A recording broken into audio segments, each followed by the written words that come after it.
Benar ya Tuhan Yesus, Engkaulah kemuliaan, Engkaulah kebenaran.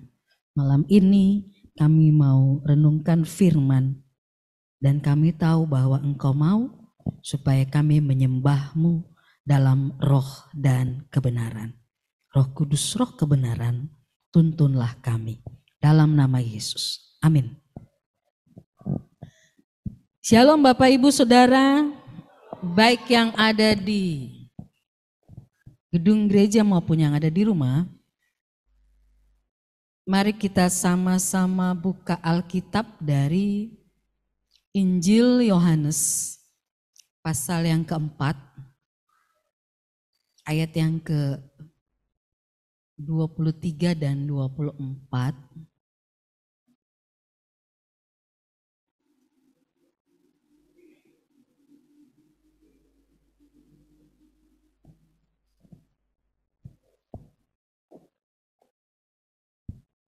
Saya akan ajak baca dari ayat 20, dari ayat 20.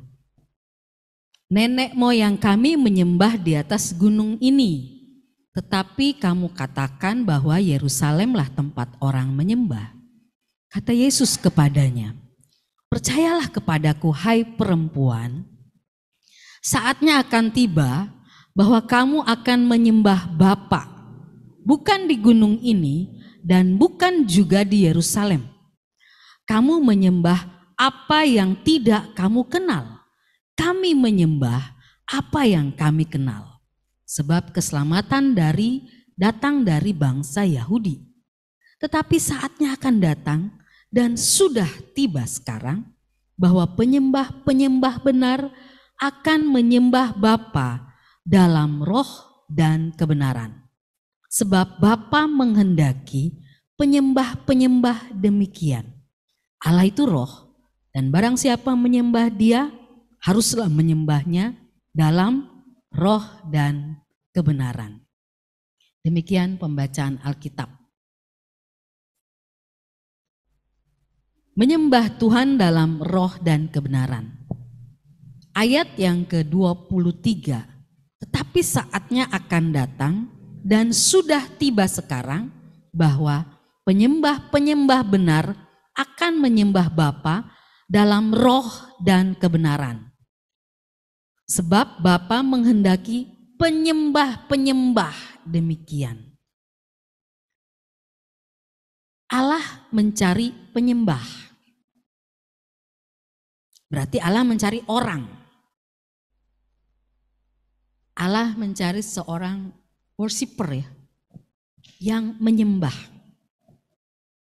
Dan dalam konteks di sini ditekankan pada menyembah dalam roh dan kebenaran. Ada 3 hal yang mau saya sampaikan.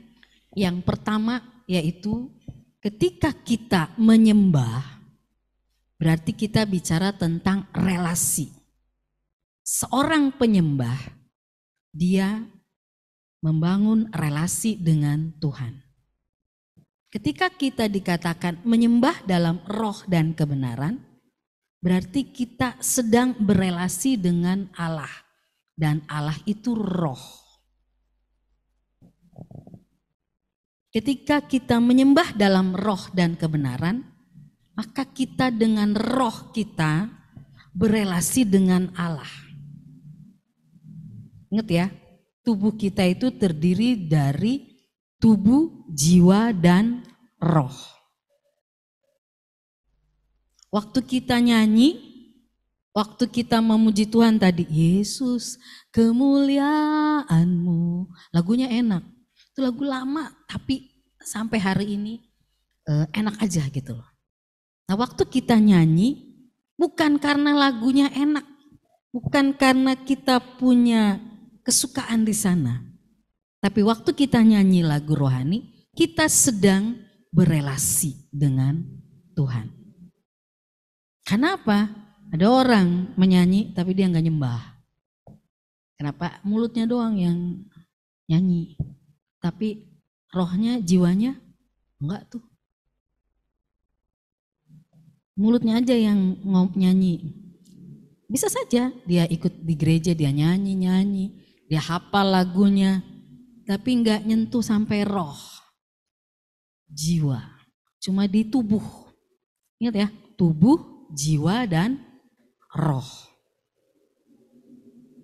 Tubuh itu ini loh tubuh. Coba cubit tubuh kita. Rasakan? Tubuh itu yang berhubungan dengan materi. Bisa pegang ini, bisa melihat mata, bisa mendengar tubuh.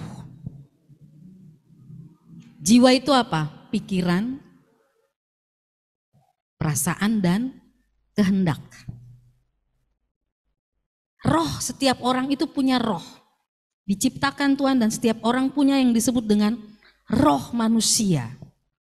Nah, ketika kita menyembah, ketika kita percaya kepada Yesus, roh manusia kita itu dikuasai oleh Roh Kudus.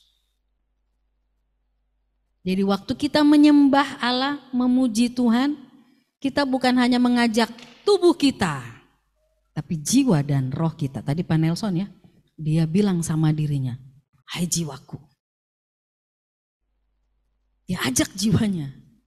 Dia tahu pikiran dia itu, waduh gimana nih gitu kan. Itu kita suka berpikir yang, gimana nih. Tapi Pak Nelson punya kesadaran, tadi dia bilang, Roh Kudus berbicara kepada saya. Artinya apa? Dia langsung terkoneksi kepada roh. Dan dia tahu roh di atas segalanya. Dia tunduk sama roh. Kalau Pak Nelson nggak tunduk sama Roh Kudus, dia besarin tuh pikiran khawatirnya itu. Tapi karena dia tunduk sama Roh Kudus, dia tinggikan itu, maka dia izinkan Roh Kudus kuasai pikiranku. Dan dia katakan, hai jiwaku. Itu juga dikatakan oleh Daud ya, di Mazmur 103. Hai jiwaku, pujilah Tuhan. Dia ngajak jiwanya. Memang kadang-kadang pikiran kita itu bisa bikin males. Kadang kita mau nyembah Tuhan juga bisa males. Pernah enggak kita waktu mau, aduh males banget ya. Tubuhnya udah males, jiwanya juga udah males. Tapi tadi bagus tuh kesaksian Pak Nelson. Nyambung Pak. Rohnya lebih besar, rohnya lebih dominan. Rohnya menggerakkan tubuhnya, katakan sama jiwanya. Pujilah jiwa. Jangan khawatir. Emang harus gitu, kita kadang-kadang harus tegas sama diri kita sendiri. Kadang-kadang kita juga meninakbobokan diri kita. Nah, ketika kita menyembah Allah dalam roh dan kebenaran, Yesus kasih tahu sama perempuan yang dia sedang bicara itu, seorang perempuan Samaria. Dia perempuan pelacur ya. Kenapa? Karena dia suaminya nggak jelas. Laki-lakinya dibilang nggak ada, tapi ada padamu udah 5 gitu loh. Jadi sudah berganti-ganti pria. Dan Yesus bicara sama dia. Dan Yesus mengubah sasaran penyembahannya, arah penyembahannya. Dia bilang, ya kami menyembah di atas gunung Gerizim itu. Menyembah, orang Yahudi menyembah kepada Allah. Orang Samaria menyembah kepada Allah tapi campur aduk sama berhala. Makanya dikasih tahu, enggak, kamu enggak menyembah di sana lagi. Dan kecenderungannya di perjanjian lama, menyembah itu ada di satu tempat. Selalu bicara lokasi. Tapi ketika seseorang percaya kepada Yesus, ketika kita menerima Roh Kudus, kita enggak bicara lagi tempat, tapi kita bicara relasi. Kalau kita hari ini masih bicara tempat, kita bisa mempersempit ruang gerak hubungan kita dengan Tuhan. Oh, berarti kalau di gereja aja baru kita ketemu Tuhan. Berarti di rumah kita enggak bisa ketemu Tuhan. Itu bukan di sana. Tapi ketika kita menyembah dalam roh dan kebenaran, di mana saja kita berelasi dengan Tuhan. Jadi waktu kita menyanyi, menyembah Tuhan, ingat kita punya relasi. Beda ya, nyanyi tanpa relasi. Nih contoh, anak-anak kalau disuruh nyanyi lagu pop yang sekarang apa? Lagu Anak-anak zaman sekarang. Lagu cinta-cintalah.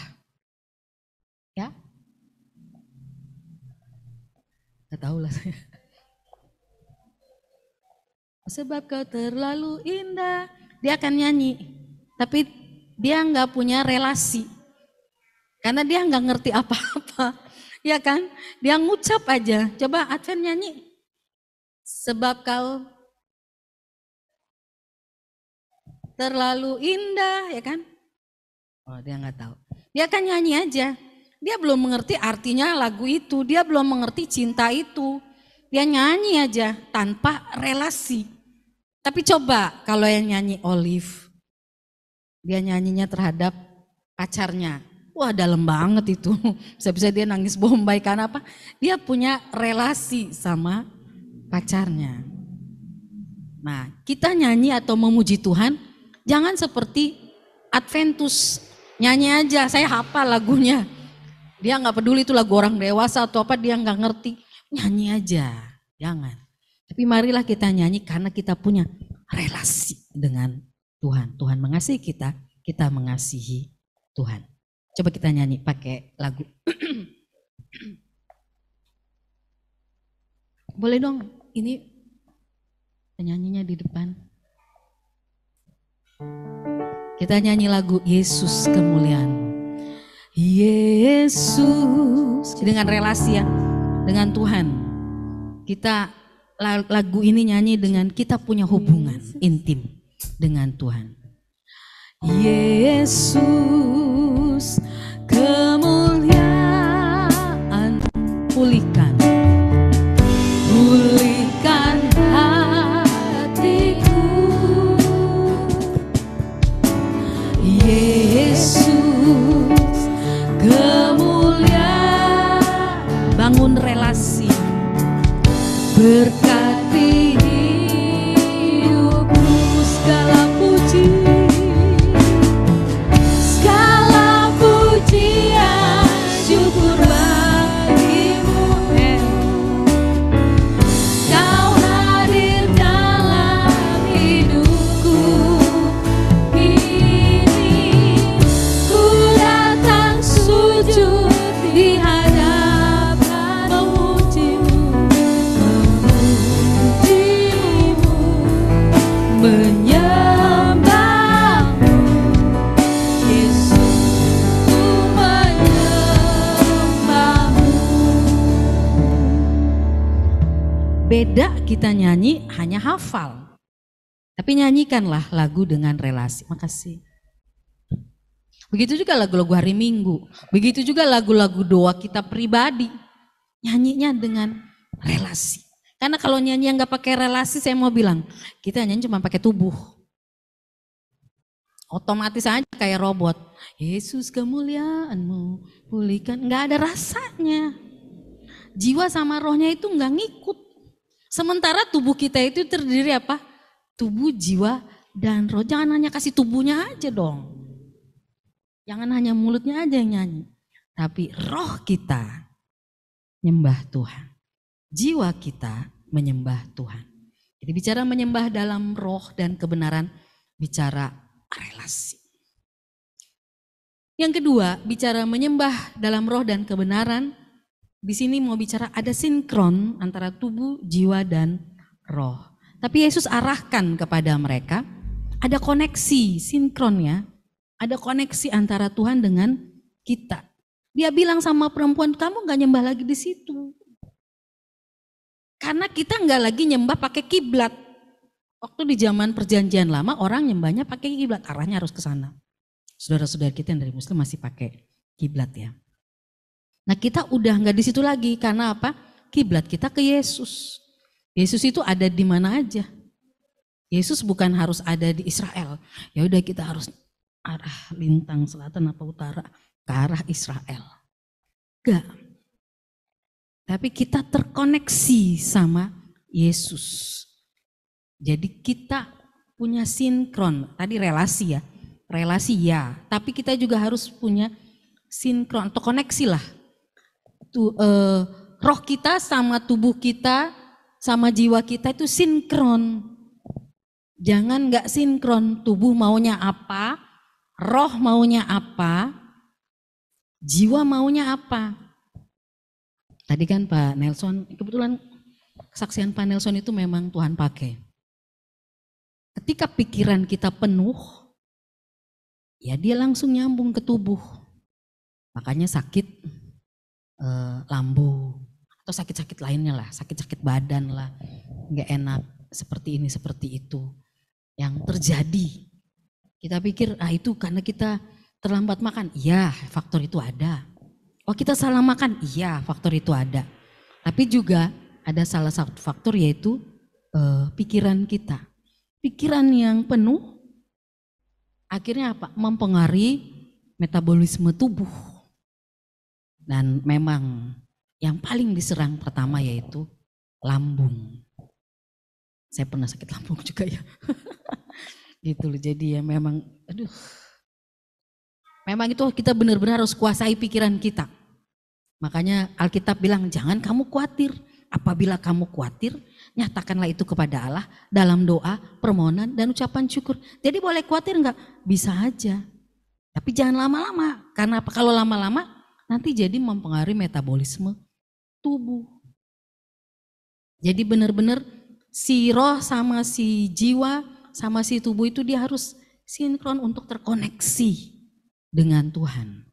Jangan sampai roh mau menyembah tapi tubuh dan pikiran enggak. Roh memang penurut tapi daging lemah. Tadi Pak Nelson juga sebut kata puasa. Sebenarnya Pak Nelson udah jadi contoh khotbahnya ya hari ini. Pak Nelson sebut dengan puasa. Puasa itu sebetulnya satu tindakan, memang kita sedang pengujian diri, pemurnian diri ada di sana. Tapi sebetulnya puasa itu sedang mensinkronkan tubuh kita dan roh. Jiwa kita dan roh. Tubuh kita pengen makan. Pengen makan kan, keinginan kita pengen makan. Tapi dia harus dilemahkan dengan puasa supaya dia sinkron dan tunduk pada roh. Nah, kalau kita berlatih dalam puasa, kita mendisiplinkan dengan puasa, bukan hanya kita sehat. Tapi kita juga bisa mengendalikan tubuh. Mengendalikan daging kita. Jadi puasa itu disiplin yang juga menolong kita untuk apa? Mensinkronkan roh, tubuh, dan jiwa. Hari-hari ini ada yang kita puasa? Jangan tinggalkan puasa ya. Puasa itu bukan hanya karena kita ada pergumulan, tapi puasa itu sehat. Sehat dalam arti secara jasmani juga, tapi secara rohani juga kita sehat. Waktu hati seseorang benar menyembah kepada Tuhan, maka menyembah dalam roh dan kebenaran bagian yang ketiga yaitu hidup dan rohnya benar. Kan menyembah dalam roh, Allah itu roh. Maka ketika dia menyembah Tuhan, dia pakai jalur roh. Kebenaran itu pakai jalur firman. Jadi kita menyembah Tuhan juga harus dengan pengertian-pengertian yang benar. Penyembahan kepada Allah harus lahir dari hati yang mengenal Allah dan mengasihi Allah. Bagaimana kita mau nyanyi dengan relasi kalau kita enggak mengasihi Allah? Bagaimana kita mau nyanyi punya hubungan intim dengan Allah, tapi kalau kita enggak mengasihi Allah? Jadi waktu kita menyembah Allah harus dengan pengertian, pengenalan akan Allah yang benar. Siapa Allah? Karena penyembahan kepada Allah harus lahir dari hati yang mempercayai, menghormati Allah. Dan itu harus dilakukan dengan roh dan kebenaran yang melibatkan seluruh segenap hidup, segenap eksistensi kita, tubuh, jiwa, dan roh. Firman Tuhan bilang apa? Kasihilah Tuhan Allahmu dengan segenap hatimu, dengan segenap jiwamu, dengan segenap kekuatanmu. Jadi utuh waktu berdiri menyanyi, Jangan cuma mulutnya aja. Segala pujian syukur bagimu. Kadang-kadang kan kita gitu kan nyanyinya. Kau hadir dalam hidupku. Mulutnya aja nyanyi. Tapi pikiran kita lagi kemana-mana. Kok bisa nyanyi Bu? Ya udah, orang udah istilahnya udah terbiasa nyanyi. Lagunya udah dihafal, udah di luar kepala. Kini ku datang sujud, tapi gak apa-apa lah nyanyi lah. Daripada ngomel-ngomel. Ah, Bu Taruli senyum-senyum. Lebih baik dia nyanyi ya Bu Taruli ya daripada dia ngomel-ngomel ya. Jadi benar-benar kita menyembah dalam roh, artinya kita pakai jalur roh. Roh Allah menguasai roh kita. Karena Allah itu roh. Kemudian dalam kebenaran kita menyembah dalam firman Tuhan. Bagaimana kita bisa tahu Allah? Makanya baca Alkitab utuh. Jangan baca Alkitab, ya kalau saya suka ayat itu baru saya suka. Baca Alkitab, saya aja jujur Bapak Ibu, saya pendeta, belum full saya menguasai. Kayaknya juga gak ada kali orang yang menguasai ya, bisa saja ada yang menguasai. Belum full saya menguasai, wah di sini. Masih kurang. Sekarang saya lagi baca khusus kitab Amsal. Waktu lalu saya baca khusus kitab Efesus. Jadi saya membaca, walaupun ada bacaan logos, tapi saya mau baca lagi. Kenapa? Kita harus kenal Tuhan dari segala macam firman yang ada di Alkitab. Terus menerus kita baca, kita pelajari dalam hidup kita.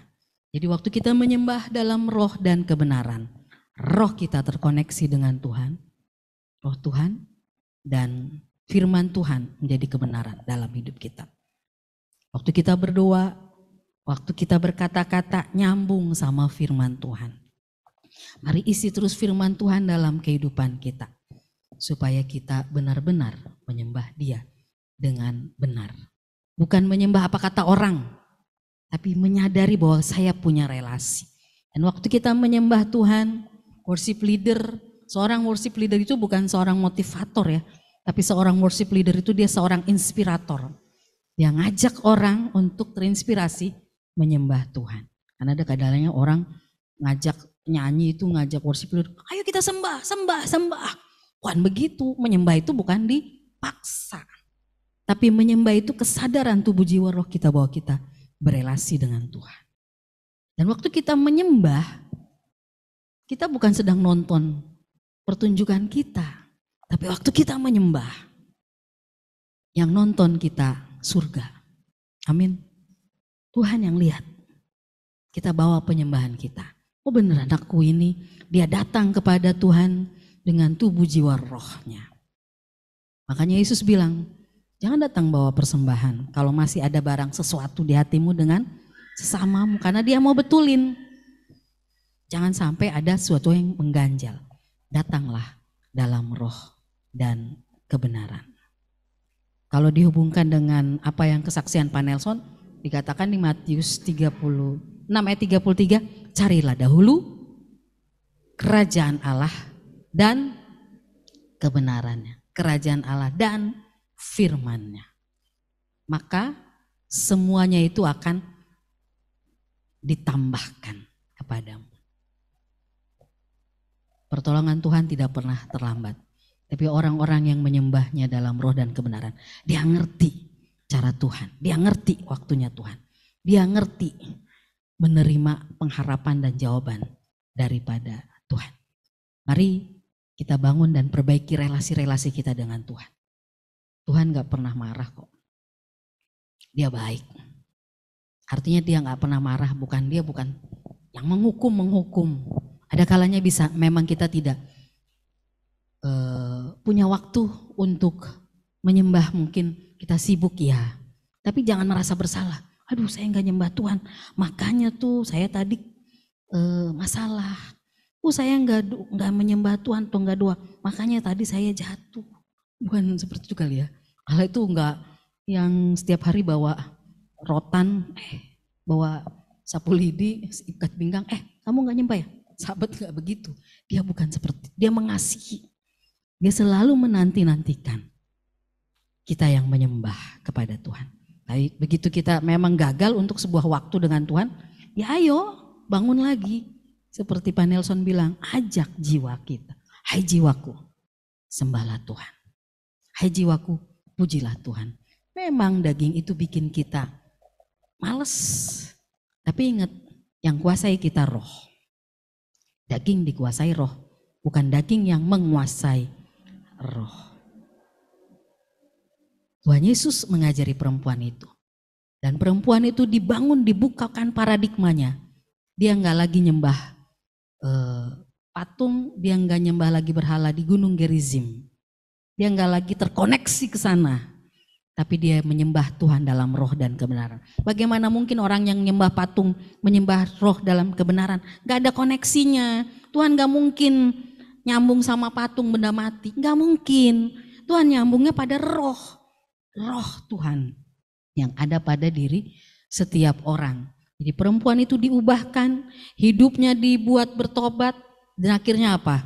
Setelah dia ketemu sama Yesus, dia pergi, dia sebarkan Injil. Dan dia wanita pertama ya yang menyebarkan Injil. Dia wanita pertama yang dilawat Tuhan dan dia bertobat. Dia wanita pertama yang melakukan penginjilan secara langsung ketika Yesus mengubahkan. Jadi waktu Yesus mengubahkan hidup kita, dia mau kita intim, berelasi dengan Tuhan. Mari bangun kekristenan kita dengan roh dan pengertian yang benar di hadapan Tuhan. Jangan sampai kita salah, karena hari-hari ini banyak penyesatan di mana-mana. Pikiran-pikiran kita disesatkan di mana-mana. Sehingga orang sesat berpikir, sesat ngambil keputusan, sesat melangkah. Tapi ketika Tuhan bilang, menyembah dalam roh dan kebenaran, yang seperti saya bilang tadi, hidup dan rohnya benar, maka seorang penyembah roh dalam penyembah Tuhan dalam roh dan kebenaran, karakternya juga benar. Amin. Waktu seorang berdoa menyembah roh dalam kebenaran, pola tingkahnya juga berubah. Bagaimana mungkin kita yang menyembah Tuhan, tapi kelakuan kita gak menyembah Tuhan. Kelakuan kita maki-maki orang, kelakuan kita rusakin hidup orang, kelakuan kita nipu atau lakukan tindakan-tindakan kejahatan, tapi dia ke gereja, dia nyembah Tuhan, katanya menyembah Tuhan. Bagaimana mungkin seorang yang menyembah dalam roh, menyembah Tuhan dalam kebenaran, tapi hidupnya tidak benar? Bagaimana mungkin orang yang berkarunia, tapi hidupnya tidak benar, tidak sesuai dengan karunianya? Dipertanyakan, sebenarnya dia lagi menyembah dalam roh kebenaran, atau dia sedang menyembah dengan dirinya sendiri? Nah, itu memang harus kita sama-sama buktikan diri kita sendiri. Ketika saya menyembah Tuhan, maka hidup saya harus seperti yang Tuhan mau. Saya masih belum berubah, ayo kita berubah. Saya masih gagal, Bu, ayo kita bangkit lagi. Jangan juga kita merasa, saya begini, tapi kita nggak maju. Saya masih belum berubah, ayo kita berubah. Saya masih salah, Bu, ayo keluar dari kesalahan itu. Saya masih buat dosa, berangkat dari dosa itu. Jadi mari kita jalan. Jangan sampai kita tinggal di tempat dan malah jadi membesarkan ketidakbenaran. Saya percaya orang yang menyembah dalam roh dan kebenaran, hidupnya benar, perkataannya benar, tingkah lakunya benar, responnya benar, komunikasinya benar, pikirannya juga benar. Tuhan Yesus berkati kita, Tuhan Yesus berkati firman-Nya. Amin.